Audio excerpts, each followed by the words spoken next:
Vamos a dar inicio a nuestra cuarta reunión mensual de este año.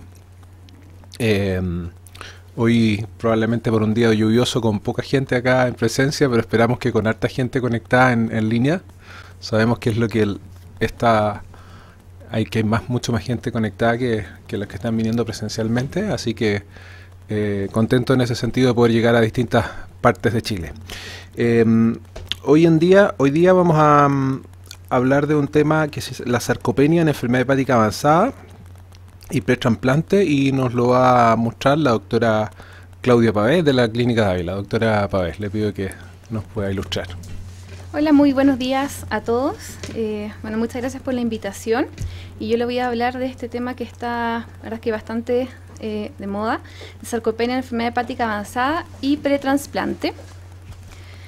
Respecto a los contenidos que voy a hablar hoy día, va a ser respecto a una introducción, definición, prevalencia, mecanismos de la sarcopenia, cuáles son los métodos que tenemos disponibles para evaluar sarcopenia y malnutrición, las implicancias clínicas, pronóstico, el tratamiento y una pequeña conclusión.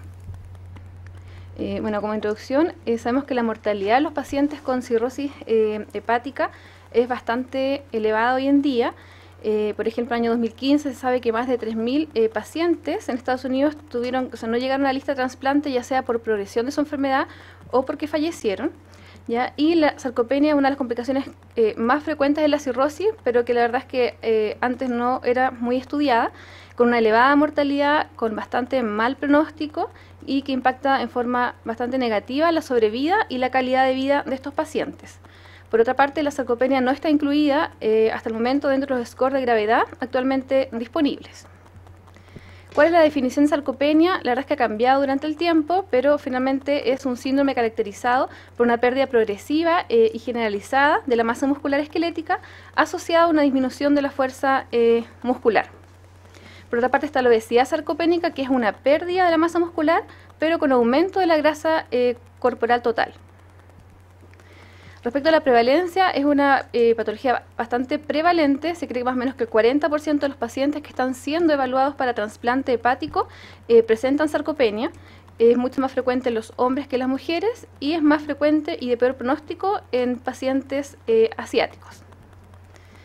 Existe la sarcopenia primaria y secundaria. La primaria es la característica secundaria a la edad, ya sea por hormonas, disfunción mitocondrial o apoptosis, y la secundaria, que puede ser en relación a distintas patologías, por ejemplo la enfermedad crónica la enfermedad hepática crónica avanzada.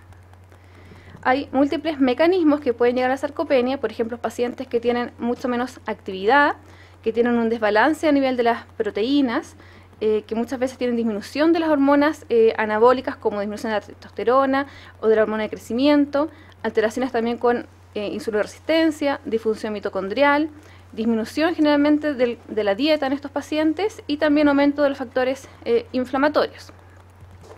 En los pacientes con cirrosis se ha visto principalmente que la sarcopenia puede estar, primero porque generalmente tiene una disminución de la ingesta calórica, ya sea porque muchos de ellos tienen saciedad precoz en relación a la citis, tienen alteración muchas veces del vaciamiento gástrico.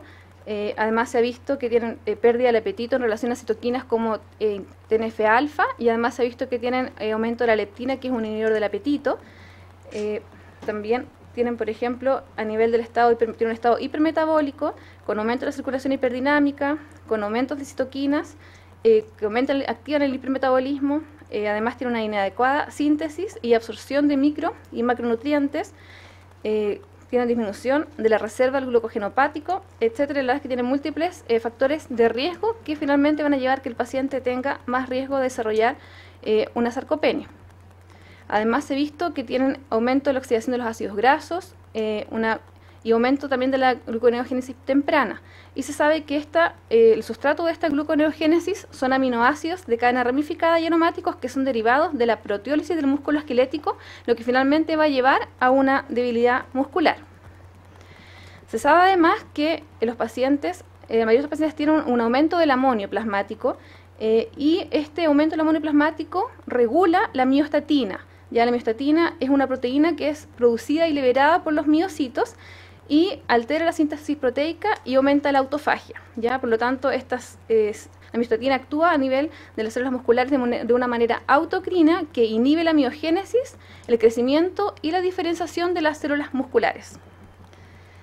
Se ha visto que los pacientes con cirrosis generalmente tienen un aumento de la expresión de la miostatina tanto en el plasma como a nivel también del músculo esquelético. Por otra parte, se ve que estos pacientes tienen disminución de las concentraciones de testosterona y aumento de la actividad de la aromatasa, que también afectan finalmente y producen sarcopenia. Respecto a los métodos para medición del estado nutricional y sarcopenia, hay numerosos métodos disponibles, muchos de ellos son bastante poco objetivos y reproducibles.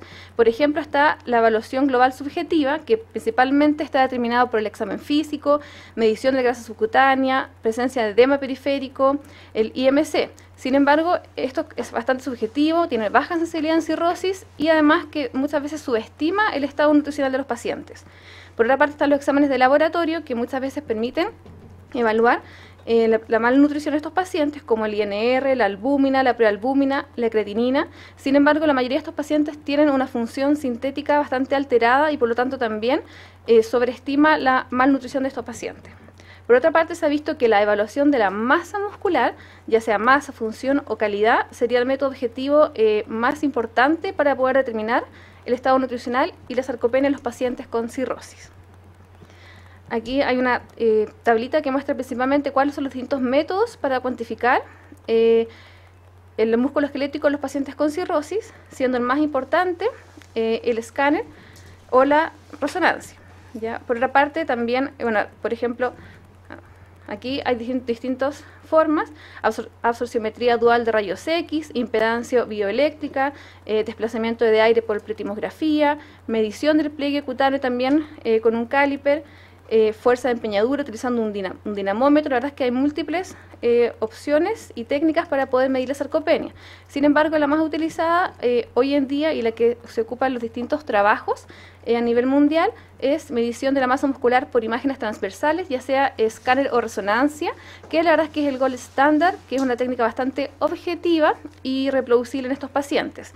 Y la técnica es medición del área transversal del músculo a nivel de la columna lumbar L3 o L4, principalmente la parte superior de L3, y que abarca principalmente la medición del psoas, del paraesternal y los músculos de la pared abdominal, ya sea rectos abdominales, abdominales transversos y oblicuo externo, ¿ya? Y se hace una medición entre el área transversal y se normaliza con la estatura, que eso me da un índice, ¿ya? Y hay distintos cortes que están basados en estudios principalmente en pacientes con malignidades, que tienen sarcopenia por otras malignidades, y el corte para mujeres es menor a 38.5 y para hombres menor a 52.4 centímetros cuadrados por metro cuadrado, que esos son los cortes que se usan en la mayoría de los estudios. Sin embargo, igual hay diferencia.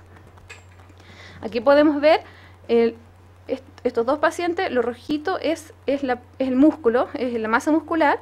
Esto es la grasa visceral y esto es la grasa intermúsculo. Ya se ve que podemos ver la diferencia, que este paciente se hizo una medición y se calculó el índice, y tanto este paciente como este paciente no tienen sarcopenia. Sin embargo, estos dos vemos que el área muscular es bastante más baja y ellos sí tienen sarcopenia.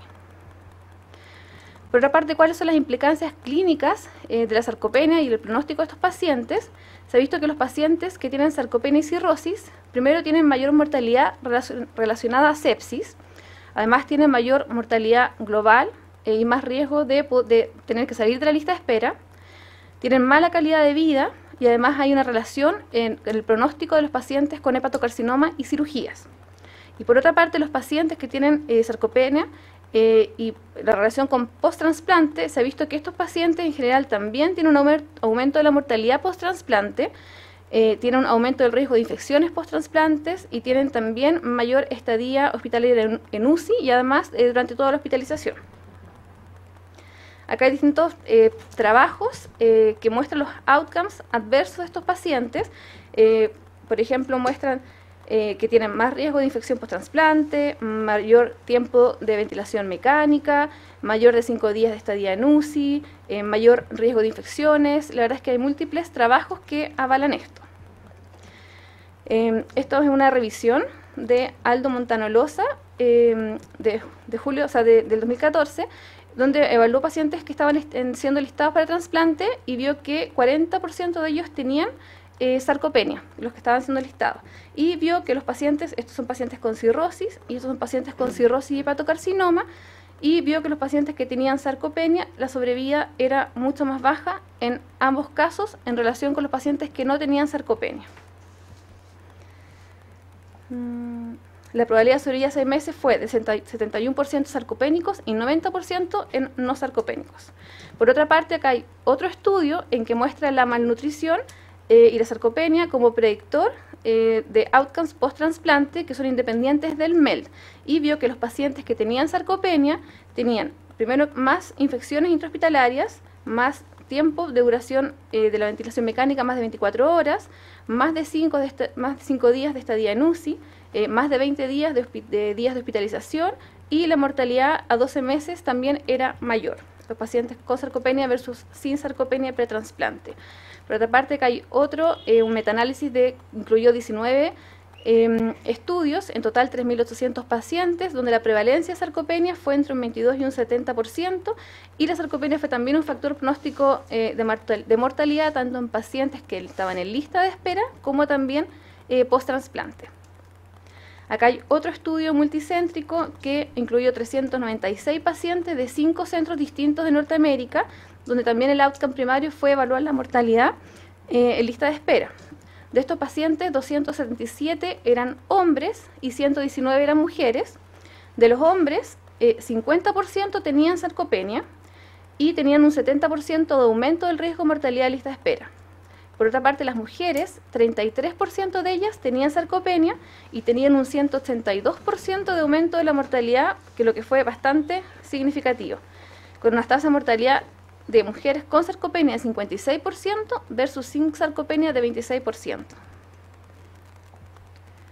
Aquí está la diferencia: pacientes hombres no sarcopénicos, la sobrevida; pacientes mujeres no sarcopénicas, hombres no sarcopénicas, y los que tenían peor sobrevida, mujeres sarcopénicas.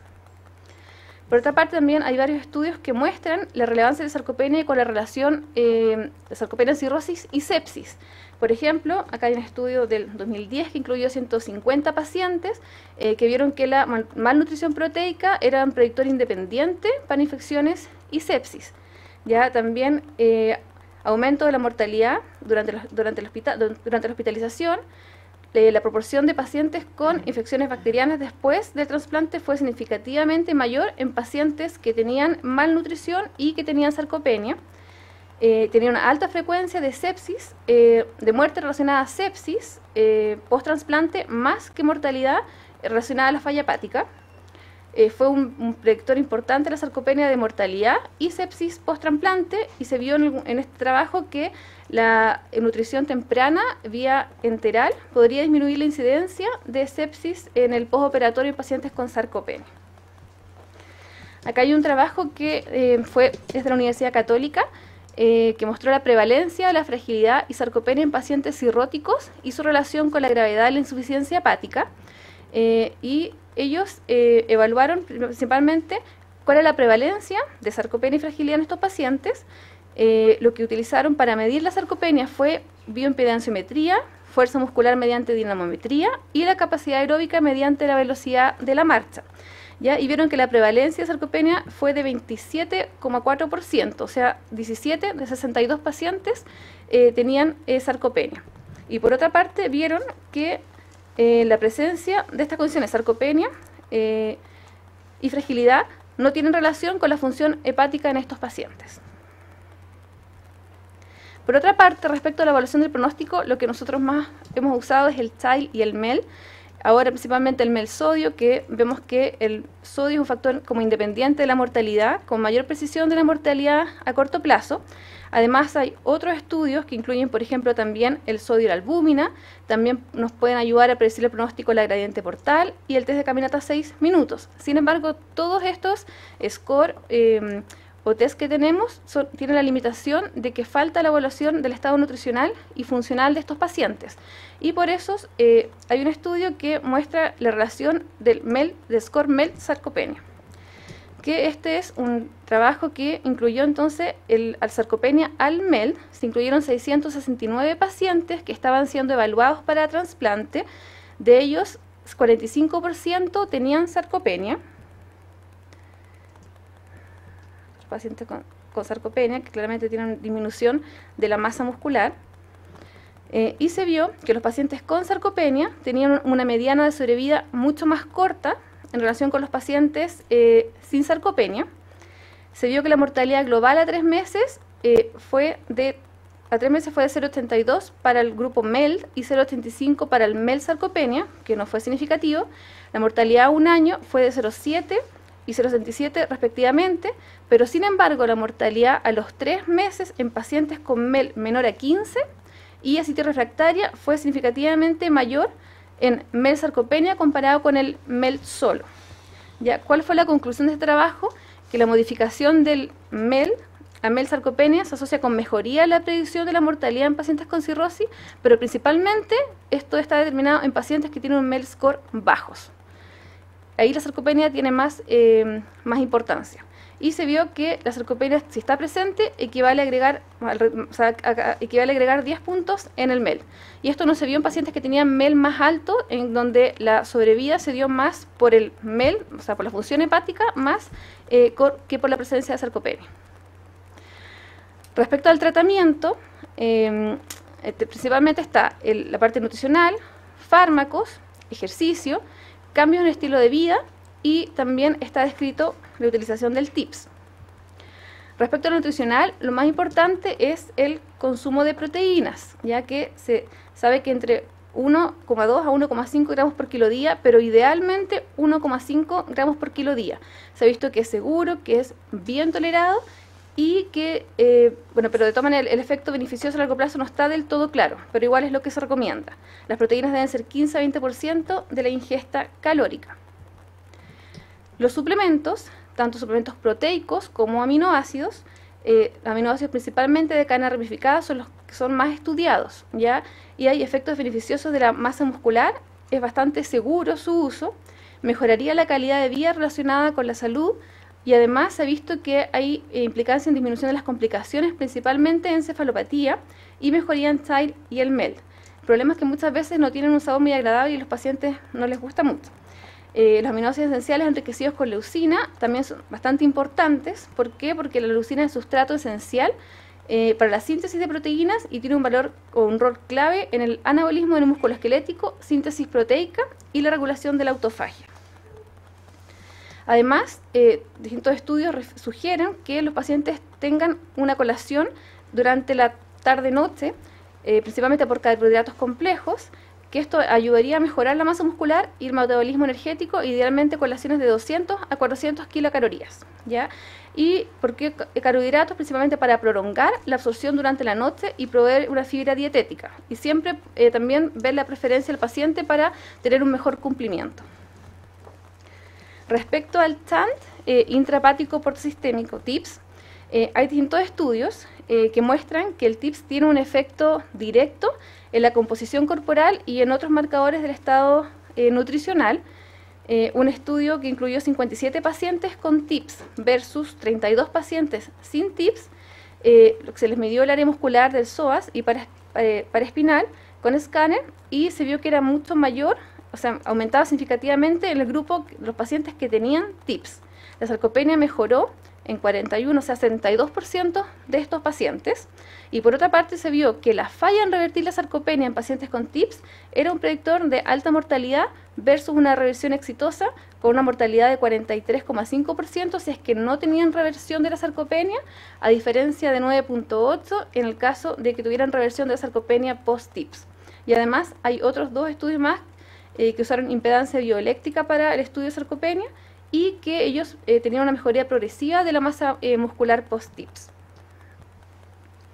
Respecto al ejercicio, sabemos que los pacientes con cirrosis muchas veces tienen una disminución de la capacidad máxima del ejercicio, ya está determinada principalmente porque tienen ascitis, porque tienen encefalopatía, porque muchos de ellos tienen fatigas.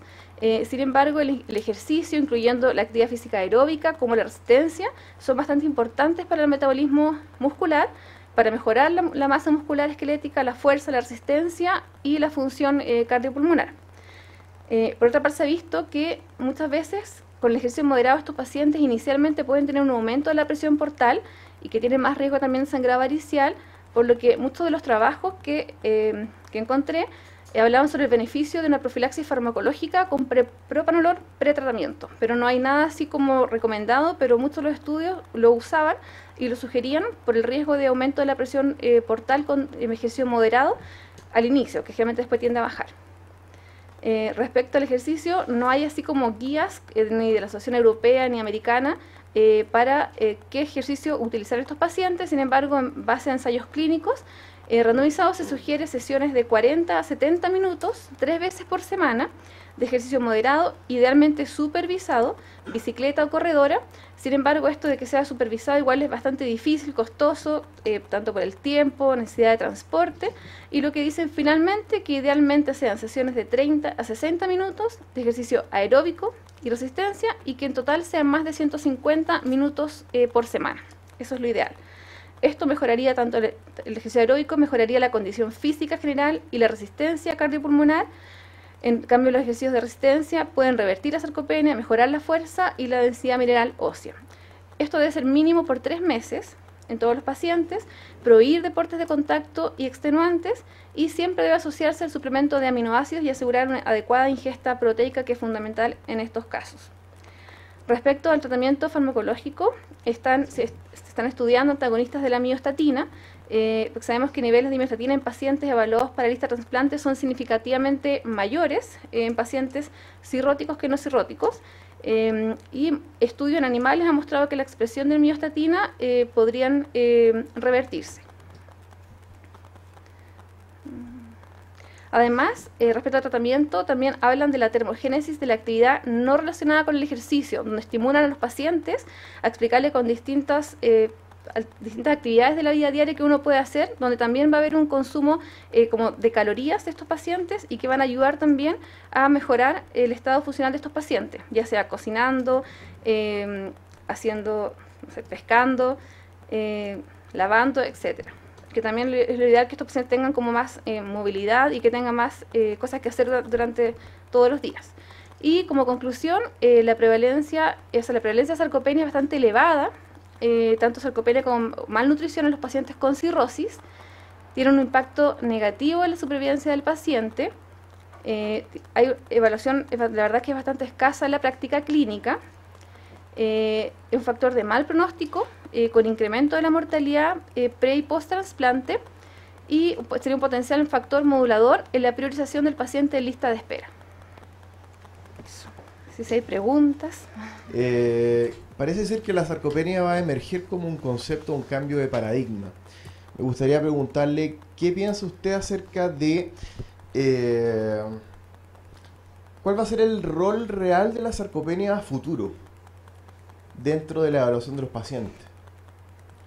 O sea, yo creo que viendo todo esto y todo el mal pronóstico que tienen los pacientes con sarcopenia, yo creo que de alguna u otra forma algún momento va a tener más importancia, porque claramente los scores que tenemos ahora no tienen, ninguno incluye la medición de la malnutrición o la sarcopenia, y vemos que claramente el pronóstico de estos pacientes depende mucho de esta alteración. Así que yo creo que con el tiempo probablemente van a tener que hacer más trabajos y todo para poder demostrar que efectivamente es necesario, por lo menos los pacientes que no tienen una función hepática tan avanzada, con MEL más bajo. ¿Y será que como gastroenterólogos vamos a tener que sensibilizar a grupos especiales que deban considerar la sarcopenia? Por ejemplo, los radiólogos a la hora de evaluarla, o a los intensivistas a la hora de admitir un paciente a la UCI, considerar la sarcopenia. ¿Qué opinión tiene usted? O sea, yo creo que sí, de todas maneras, porque yo creo que no es un tema que estén todos muy al tanto, y yo creo que obviamente que esto hay que como promoverlo, y obviamente también hablar con los radiólogos. Sería bueno ver la posibilidad de que quizás los pacientes con cirrosis muchas veces le hacemos escáner, muchas veces le hacemos resonancia, seguimiento de hepatocarcinoma, estudio pretransplante, y sería ideal poder quizás que en todos los pacientes se pueda medir la sarcopenia. Sería algo bastante ideal, que nos ayudaría bastante. ¿En el centro donde trabaja hay algún programa como que sea como especializado como entre nutricionistas, kinesiólogos, que sea dirigido a los pacientes con cirrosis, o hay ¿sabes de algún lugar chileno que cuente con algún plan específico para los pacientes cirróticos integral? No, o sea, nosotros muchas veces, por lo menos donde trabajo yo, así como algo integral, no, pero siempre generalmente los derivamos como a nutricionista, nutriólogo, y también muchas veces, dependiendo del paciente, también los derivamos como aquí en fisiatra para que les hagan también una rutina de gimnasio. Pero no es una cosa que lo hagamos así siempre como no, y creo que deberíamos hacerlo. A ver, sería mejor hacerlo con metas dirigidas. Con metas dirigidas en estos pacientes en específicos de recuperar cierta masa muscular cada cierto tiempo, etcétera. Y yo creo, no sé si conozco algún centro acá chileno que tenga un plan como tan establecido. Realmente a futuro va a ser algo importante también. De todas maneras. Bueno, muchas gracias, Claudia. Súper interesante la presentación. Gracias. Yo creo que es un tema, como se ha dicho acá, que vamos a tener que preocuparnos más. Yo creo que todos nosotros conocíamos un poco de esto, pero sin datos duros, como es lo que se está haciendo ahora, sin una sistematización, como es lo que se está haciendo ahora, ¿cierto? Siempre decíamos, bueno, este paciente ya se ve que está muy debilitado, que está como un poco pasado para el trasplante, decíamos los child C que están muy avanzados, que están muy desnutridos, probablemente van a tener una mala evolución por trasplante, y a veces justamente decidíamos no enlistarlos, pero yo creo que es bueno objetivar estas cosas. Y efectivamente uno de los grupos de pacientes que más se desnutre son los acíticos refractarios, que es probablemente el grupo que tú estás mencionando, que tienen a veces un MEL bajo, pero que tienen ascitis refractaria, y en los cuales con el TIPS se pueden favorecer más que nada porque pueden empezar a comer, ¿ya? Porque esos pacientes uno lo ve cómo se desnutre en la medida que no comen. Yo te quería preguntar si se hablaba algo de que en cuanto a que se puede revertir la sarcopenia con el tratamiento nutricional y el ejercicio, porque hablaste de reversión en el caso de TIPS, que me imagino que se refiere a la ascitis refractaria, pero si este enfoque nutricional, ejercicio, ha logrado en algunos casos, hay estudios que demuestran que efectivamente se revierte la sarcopenia en alguna medida. La verdad es que no encontré mucho de eso, pero sí, en cierta forma, respecto al ejercicio, sí puede ayudar principalmente a detener y en algunos casos también a disminuir la sarcopenia. Y lo ideal, lo que describían los trabajos, que idealmente ojalá que sea pretransplante, porque post-transplante la sarcopenia generalmente tendía a empeorar, por lo menos durante el primer año. Pero así como trabajos que pueda revertir mucho, no lo sé. Y en cuanto a la decisión de eventualmente decir no trasplantar a un paciente, ellos se ponen algún corte, porque tú muestras que mientras más sarcopenia, más es la mortalidad, y la mortalidad también por trasplante, las complicaciones. Entonces no sé si se ponen algún, entre comillas, límite como para decir, mira, bajo este score de sarcopenia ya podemos estar pensando en que hay una futilidad, en que los pacientes van a tener una mortalidad demasiado alta como, entre comillas, para perder ese hígado en otro paciente que sí lo puede aprovechar mejor. No describen por lo menos un nivel de corte, pero sí describen que los pacientes que están así como en cama, que no se pueden levantar, dicen que eso ya sería, un trasplante sería más bien fútil que un beneficio. Eso es lo que describen, pero más que un nivel de corte no. Pero sí pacientes que, por ejemplo, o que están en silla de ruedas, que no pueden caminar, esos pacientes idealmente sería más fútil el trasplante. Eso sí lo describen. Muchas gracias. Vamos a ver si tenemos alguna pregunta de WhatsApp, pero me da la impresión que no. Acá, el doctor Juan Pablo Roblero pregunta: ¿qué colación nocturna recomienda? O sea, idealmente que sean carbohidratos, más o menos 200, 400 calorías en total. Ya. Eso, yo creo que quizás como, por ejemplo, un pan integral, que tengan harta fibra también, harta fibra dietética. De acuerdo. Eso.